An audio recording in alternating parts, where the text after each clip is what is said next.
Yeah. Okay, I'm given the thumbs up, hoping that I can start this meeting. I have permission to start the meeting for those who are important. Call meetings ordered. First item of business is, it's the meeting of the Joint Shared Services Committee. First item of business, second item of business is adoption of the agenda. Do I have a motion? Thank you. Second by Councilor Yusuf. Thank you. It's like being the speaker of the chamber. I'm just glad to be here. Yeah, okay, good. All in favor of that? See what I mean? Yes, thank you. Okay. Option of the minutes. So moved. Buckus and Councilor Hamilton. All in favor of minutes? Thank you. For presentations, there's nothing to do. Delegations, we have none. So reports. 6.1 is the bi-monthly water report, and Ms. Chu is here in place of Katie Austin. Thank you, Chair. Good afternoon, committee members. I'm happy to present this report on behalf of Jamie. And we also have Mark Viloria from Operations CRT today supporting. Just before we go into this report, at the last GSSC meeting, a question was posed by the committee about the cause of a peak flow on January 23rd. And so in response to that, relatively speaking, it was not a very large increase.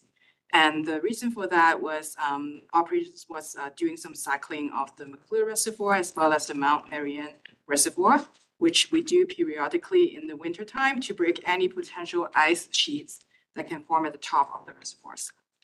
So that was the response to the question. So for this report, all drinking water quality results during the month of March and April met regulatory requirements. And Appendix A of this report, which is on page 9, shows the daily demands. And we had a peak demand of 72.2 megaliters occurred on March 7th.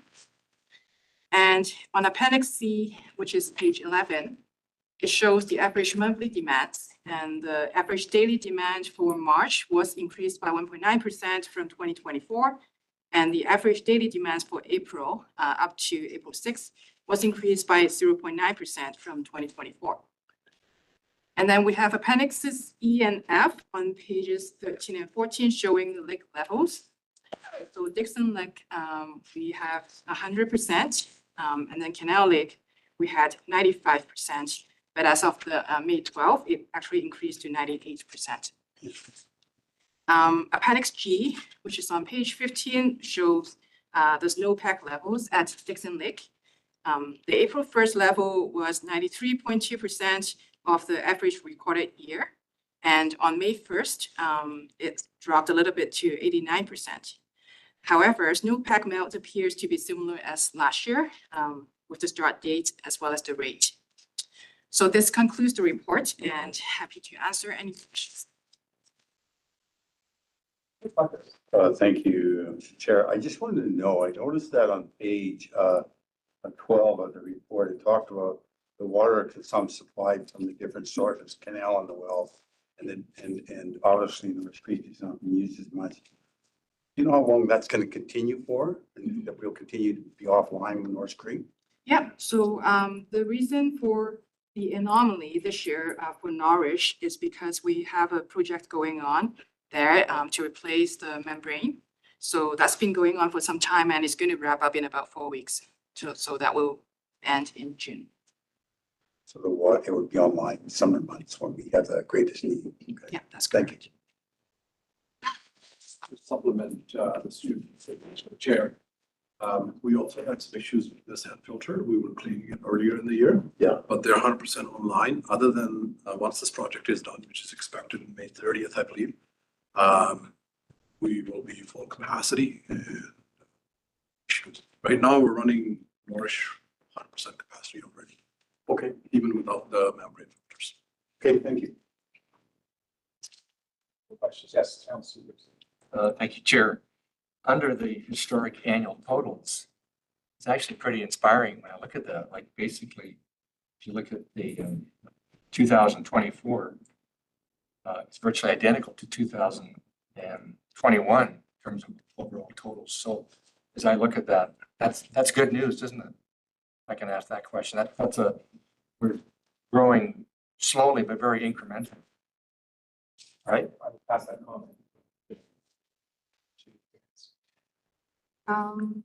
I think, so from, through the chair to Councillor Gibson, I think, yeah, that shows that there's, I guess, except for 2022, that shows there's been an increase, in the demand, but it's, I guess it shows that, I guess, the community is growing, but also, the water conservation efforts is also, Right. being established, and, so it's a good thing. No. Yeah, it's very affirming in my view. You look at even lower year to date, it's virtually the same. And so this is very encouraging. Thank you. Any other questions or comments? Being done, that report is accepted. Right about that? Yes. Okay, and we'll move on then to the next report, which is item 62. Thank you, Chair. So now speaking to report Annex 54, 2025, which is the bi-monthly James Plant report for the month of March and April. So the plant met all the regulatory requirements for this reporting period. And as of the day of the report, we had 491 tons of biosolids left the site. So I would like to bring to the committee attention a couple of the outliers in the data. So on Appendix C, you have noticed that there was a high effluent CBOD sample. It is irregular and had no impacts on the plant's operation. Another one was on Appendix E, which is page 26, for the ammonia concentration. You also have noticed that there is one red dot, which is under the toxicity curve, but on the far left. So that is due to an irregular pH sample and is believed to be a sampling error. So aside from that, there's been no issues, and this concludes the report. Any questions on that? Good. Yeah, just for my maybe knowledge, because it's pretty sophisticated for my background. But if you look at the influent and effluent on Appendix D, when I look at those charts, why isn't there more correlation between the two? Why aren't they virtually identical? Why are they so different, the influent and the effluent on Appendix D? I would think they would be very similar, but I'm obviously wrong. Why aren't they similar? Through the chair to Councillor Gibson, Appendix D is strictly just effluent DSS. So we're looking at that chart. Right, there's the effluent one, and then there's an influent one, but they're quite different. Why is that? It could be subject to a number of things. Influent is what comes into the plant, and then it goes through a treatment process. And so the treatment process will have removed the TSS. So it's not something that we are, that is totally outside of our expectation. Like, we do see that from time to time. And what we look for is a general trend and not 100% accurate sample to sample on the same day. Okay, thank you. I appreciate that elaboration. Thank you, Chair. Thank you. Anybody else? Any questions? Seeing none, we'll accept that report. 6.3 financial statements. Jan.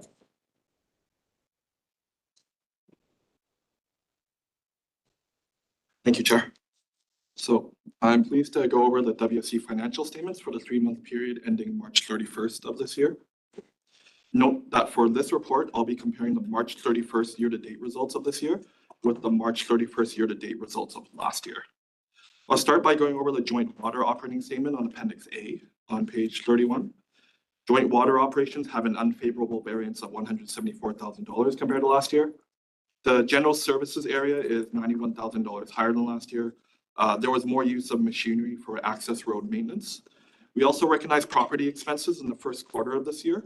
The costs are $116,000 for the first 3 months of this year. In 2024, the property expenses would have been around the same for last year if we had followed the same timing. Going forward, so I'd like to note that the property expenses will be in alignment going forward for when comparing year to year. Utility costs were higher than last year by $40,000. This is because there was more heating at Town Line Wells and the Bell Road Ammonia Station. There was also more usage of Bevan Wells as Norwich is down due to the membrane replacement project that's currently ongoing. Now we'll move on to joint sewer operating on Appendix B on page 32. Joint sewer operations have an unfavorable variance of $414,000 compared to last year. This is mainly due to expenditures being $525,000 higher than last year. The general services area is $345,000 higher than last year. Once again, like property insurance and joint water, there is a timing difference. If we had recognized property insurance in Q1 of last year as well, the property insurance would have been also around the same amount. Wastewater treatment operations are higher than last year by $75,000. This is mainly due to better staffing levels, as last year there were more vacancies. And lastly, there is more spending this year so far on the effluent outfall monitoring program. Now Appendix C on page 33 for joint water capital projects. Water capital expenditures are currently within the approved budget for this year. A total of $432,000 was spent at March 31st on projects with a total budget of $15.2 million. The 2025 approved capital budget is $37 million. And now on to joint sewer capital on Appendix E on page 35. Sewer capital expenditures are currently within the approved budget for the year. A total of $440,000 was spent at March 31st on projects with a total budget of $13.2 million. And the 2025 approved capital budget is at $38.5 million. And lastly, I'll refer back to the last page of the body of our report on page 29. When reconciling the Matsqui Dike sinkhole project for the 2024 year end, we had realized that we had overstated the 2024 spending by $161,000, leading to an understatement of the amount of unspent budget to carry forward into 2025 by $161,000 as well. As a result, we are seeking approval to increase the capital budget for the Matsqui Dike sinkhole project from $941,000 to $1,102,000, while noting that this is not an increase to the overall project budget. And that concludes our financial update for March. I'll be happy to answer any questions. Thank you. Thank you. Schedule the motion on the table. So Councilor Davies, second by Councilor Marcus. Thank you. Questions or comments? Yes, Councilor Davies. Just curious on Appendix E, the year-to-date says 2024. Is that ensuring that those are actually 2025 numbers, not 2020? Well, through the chair to Councilor Davies. Yeah, thank you for pointing that out. I do apologize for that oversight there. It should say 2025. It'll be fixed for next time for sure. Where'd the time go?